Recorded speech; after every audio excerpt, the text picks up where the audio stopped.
عبدالباسط قاسمی صاحب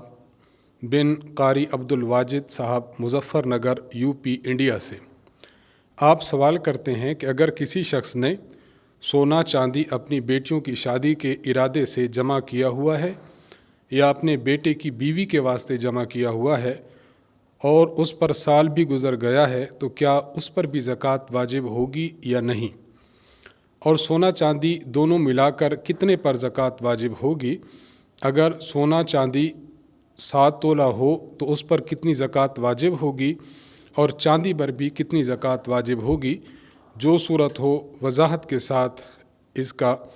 جواب عنایت فرما دیں، عین نوازش ہوگی۔ اس میں 2-3 باتیں سمجھیں۔ پہلی بات تو یہ کہ بیٹیوں کے لیے جو سونا رکھا جاتا ہے یا آنے والی بہو کے لیے جو سونا رکھا جا رہا ہے، تو اس میں دیکھ لیں کہ اگر کسی عورت نے یا کسی مرد نے اپنی بیٹی کے لیے سونا رکھا ہے اور رکھنے کا مطلب یہ ہے کہ اس کو الگ کر کے رکھ دیا کہ یہ سونا میری بیٹی کا ہے، گویا اس کو صرف نیت میں الگ نہیں کیا بلکہ اس میں اس خاتون نے یا اس مرد نے نیت یہ کر لی کہ میری بیٹی کا ہے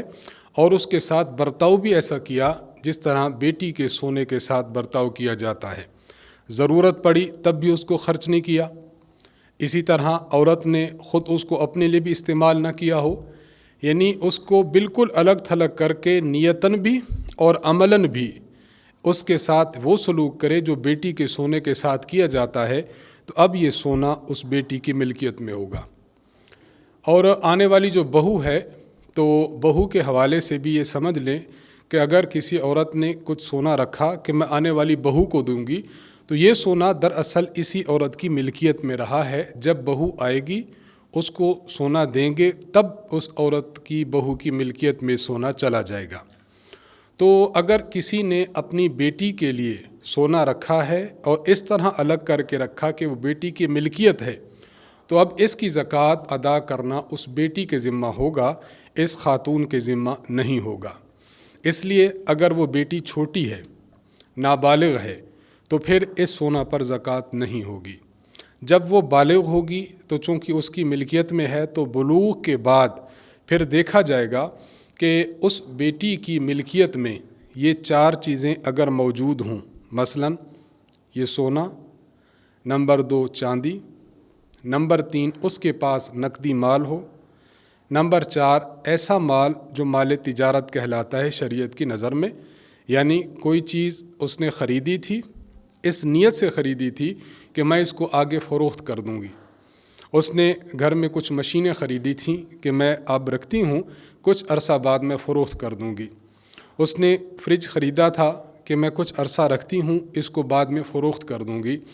تو اس بیٹی کی ملکیت میں اگر یہ 4 قسم کی چیزیں موجود ہیں، سونا، چاندی، نقدی مال اور مال تجارت، تو جس دن یہ 4 چیزیں اتنی مالیت کی اور اتنی قیمت کی بن جاتی ہیں کہ ان کے ساتھ آپ اس مالیت کے ساتھ آپ 52.5 تولہ چاندی خرید سکیں، تو اب یہ بیٹی آپ کی صاحب نصاب بن گئی۔ مثلاً 4 رمضان المبارک کو اس بیٹی کی ملکیت میں یہ 4 چیزیں آئیں اور یہ 4 چیزیں 52.5 تولہ چاندی کی مالیت کے برابر ہوئیں، تو اب یہ بیٹی صاحب نصاب ہے۔ اب اگلے رمضان المبارک کی 4 تاریخ کو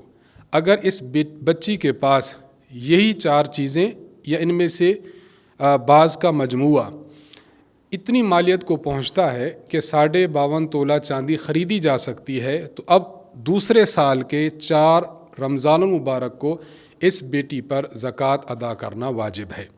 اور اگر اس کی ملکیت میں صرف سونا ہے جو آپ نے رکھا ہے، باقی کچھ بھی نہیں ہے، تو اب اس بچی پر زکوٰۃ ادا کرنا واجب نہیں ہے۔